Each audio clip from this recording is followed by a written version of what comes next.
You're listening to The Good Pod Guide. Today, I, your host Lauren Windle, am joined by my busy and fellow journalist Nat Barker, who over the next few minutes is about to try and outshine me so he can stage a coup and take over the podcast.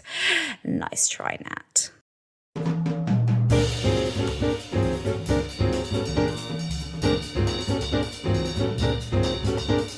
So something that I do quite often on The Good Pod Guide is that I share with our listeners about the dreams I've had, because I have systematically over the last maybe 3 months, maybe even longer, 6 months, had dreams where I am dating various people.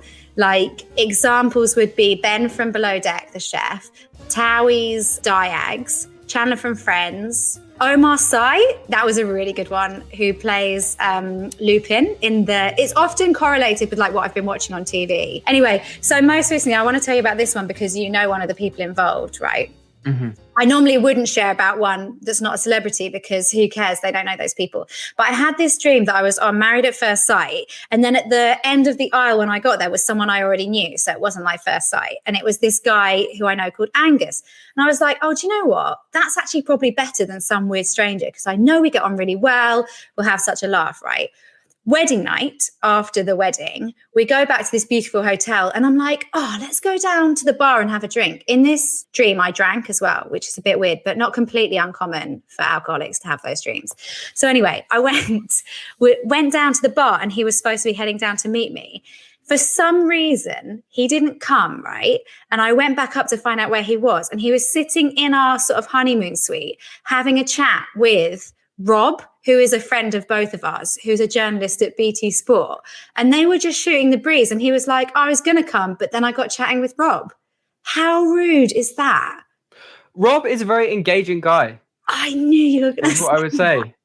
I knew, yeah, but even Dream Me doesn't think I'm more interesting on my wedding night than Rob. That's got to be a self-esteem issue.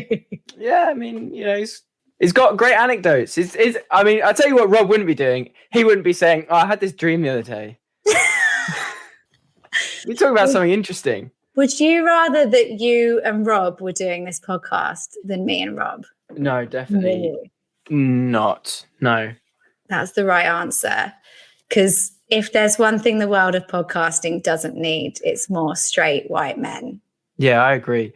Rob, if you're listening to this, just DM me. And we'll sort it out. So mean. Right. We are talking today about P.S. I Hate This Movie. What's it about, Nat? So the premise is pretty straightforward. 2 comedians, Sarah Hunt and James Pietragallo. I think I'm saying that name right. I never. No. I think that was quite good. I'm going to stick with that. James Pietragallo. They analyze rom-coms, mainly. Films that they hate.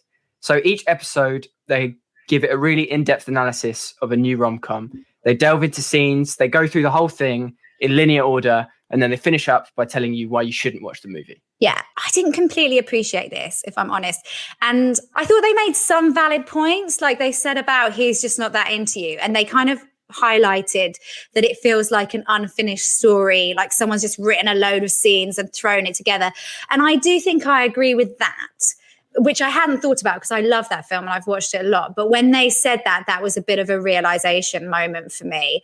But they also really got my back up when they were talking about Bridget Jones's Diary, because they said, is anyone in the film, should I do this in an American accent? Yeah, do it. Go on, do it. Just lean into it. Just go, 3, 2, 1. Is anyone in the film not an asshole? I mean, the dad is, but he's got dementia. So you've either got to be an asshole or you're completely loopy in the movie.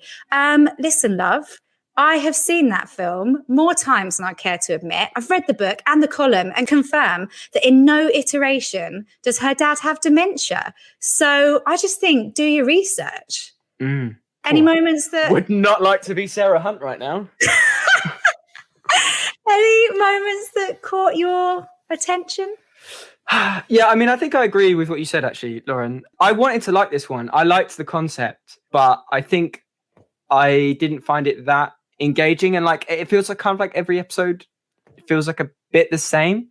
Like they just talking at length about like why they hate the film. And I do think they make some quite incisive comments. You know, I was listening to one about Love Actually, and, you know, the stuff about how, you know, it starts in an airport with Hugh Grant doing a voiceover where he's like talking about 9/11, like, because that just says love, doesn't it? Everyone thinks about love when they think about 9/11. Like, they are quite funny. Okay, yeah. There are 66 episodes up there so far, but they are long. They're like an hour and a half long. They're an hour and a half long, which I find crazy because hour and a half, about the length of your average rom-com. So you might as well watch the rom-com, decide whether you like it or not. If you didn't like the rom-com, why would you listen to a podcast of the same length about why it wasn't good? I don't get it. Makes no sense. Yeah, they do properly they moan about how long films are. And it feels like throwing, you know, stones in glass houses, given that the analysis is the same length. I feel like it could be better if it was a little bit tighter. You know, like the first 15 minutes, they're just going, oh my God, I hated this movie so much. And they're like, yeah, I really hated this movie. Yeah, I mean, I can't tell you how much I hated this movie. Yeah, I really hated this movie. And then they actually start and go through in like forensic detail of like every scene. I feel like cut it down a little bit. Could be a bit snappier, it'd be better. Yeah, fair enough. I mean, the guy James who presents it, he also presents a podcast called Crime in Sport, which I think we might be talking about at some point. Mm-hmm. And that one is also the episodes are incredibly long. So I don't know what his issue is. He must just have time. He must have time to kill. You know, he's clearly like podcasting is clearly his main thing. So, but yeah, they're a little bit long. Yeah, I've also listened to another of his podcasts, Small Town Murder, which I've covered in a different review on Good Pod Guide, and I really liked it, but it was ridiculously long. And the thing that gets my back up about it actually is like the sheer arrogance of thinking that you're sufficiently funny and entertaining to take up that much of my time. I think it's lazy editing. And I just, you know, I actually say that quite a lot. I think it's just really annoying. Yeah, I know exactly what you mean. Good thing about this one is when you asked me to do this, I was a little bit worried about like, is it okay to be like mean about people's podcasts? You know, I host another podcast. I would be really upset if someone was like making a podcast telling me how rubbish it was. But I'm almost certainly going to do that now. The whole podcast is them just being mean about something that somebody else has made. So it's fine to be mean about this one. It's absolutely fine. So true. That is so true. I just think it's not that hard to tear Twilight to shreds. You know, I think that like the films they pick, like, you know, they pick films which are kind of easy targets to be ripped apart and criticized. I would like them to try and tackle some more kind of critically acclaimed. I want to see them do Schindler's List. I want to see them first scene. Well, that wouldn't happen. Yeah, totally. Okay. Citizen Kane. I watched that the other day. Hated it. Try that. Yeah, I'm going to email them after this. I'm going to email them some thoughts. Yeah, I think that would be good. I think that going for the American rom-com genre is definitely low-hanging fruit. Like, no one's ever claimed that that's amazing art, you know? I think we all see that for what it is, as like a bit of crap light relief. So, yeah, I don't know. I initially liked the concept, but I think this might be one where the concept is better than the execution. Yeah, I think I agree.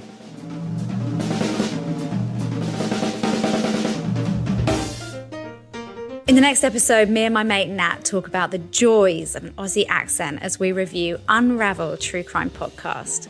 For more info on the Good Pod Guide, check out the show notes. Also, if you've enjoyed what you've heard, like, subscribe, and leave a positive review. We really appreciate it.